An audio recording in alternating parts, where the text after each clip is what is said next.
My name is Emily. I like talking about Salesforce, but today I'm going to kind of take a break and talk a little bit about some adjacent things. I am sitting on my studio floor, which is a little bit different than what I usually do. I usually am up on the couch and you can see this view, but I have stuff all over. So we're gonna put this back. You can see the cool rainbow.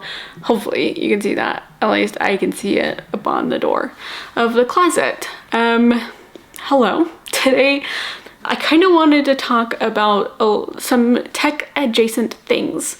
At least for me as a woman in tech who has worked in tech for a while, and something that's been a real struggle. I know that there are a lot of people that talk about this in general, but as a woman in the tech sphere, I think this happens a lot more frequently, and I want to be more open about it in general and have a good conversation about it.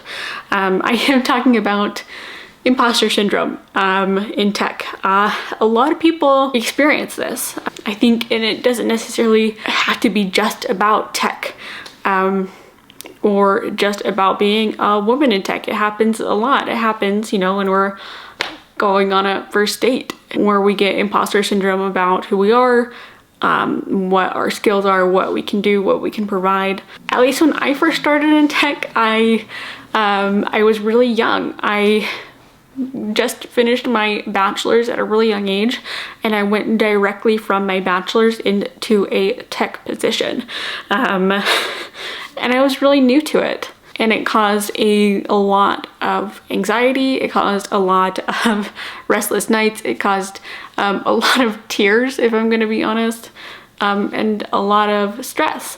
I was really stressed. I remember working at my job, and it was a 2-hour commute each way.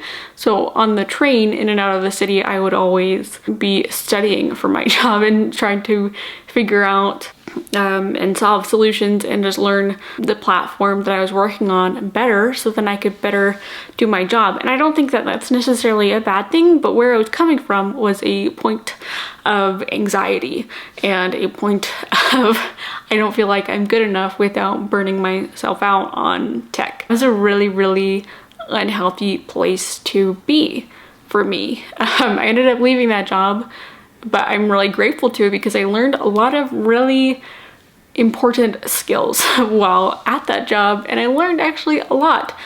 I wouldn't say that I did bad at that job. I feel like I did really well at that job, but while I was in that job, I was surrounded by people who knew so much more than me, and of course I was in a entry-level position in a tech role, and so a lot of people are going to know more than me. One thing that was like really big for me was I had a coworker tell me like, well, you don't need to ask me all these questions. You can just Google them and you'll be able to find it. And I thought, that's weird. Like, someone hired me for this job. Why am I Googling it if I should already know it? That was a really, really big turning point for me when I realized that I had resources available to me and I didn't just have to be my own brain without resources to help me do a job. And that kind of helped change my attitude and change my thinking about tech.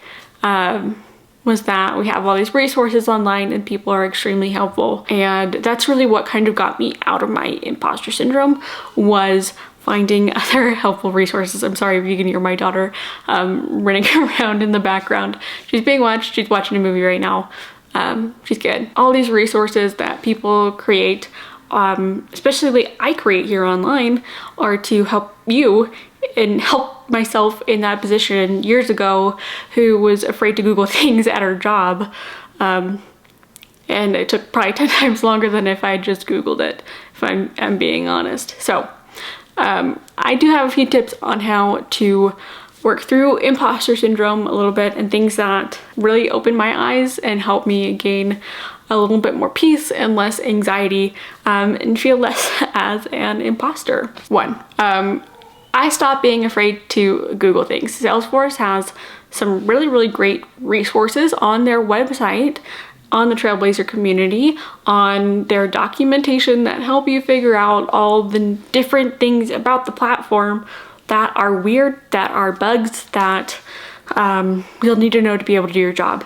And honestly, I don't think that anyone could do their job without referencing the documentation. And so I stopped being afraid to, one, look at the documentation, two, Google the documentation. I stopped being afraid of people finding out that I was looking at documentation because they were doing it too. And it helped them do their jobs a million times better than they could do without it. Number two was I would break down my projects into tasks. I would have probably 5 projects at a time that I was working on, and I'd get a million emails a day, and it would always be ping, ping, ping, ping, ping, ping, ping, ping, ping, and I just kind of stopped. I turned off notifications. I set a work block. I'd put my headphones in, and I'd say, hey, I am going to work on this tiny specific project for the next 2 hours. You can reach me afterwards. You can come walk up to my desk.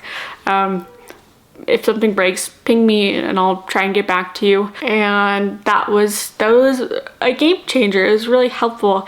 And I felt like as my plate became manageable, it became smaller with all these different projects and I was finishing projects, I felt less like an imposter. I had that less anxiety of everything building up. And the final tip is that, and it's easy for me to say on the other side of this, but it's not going to last forever.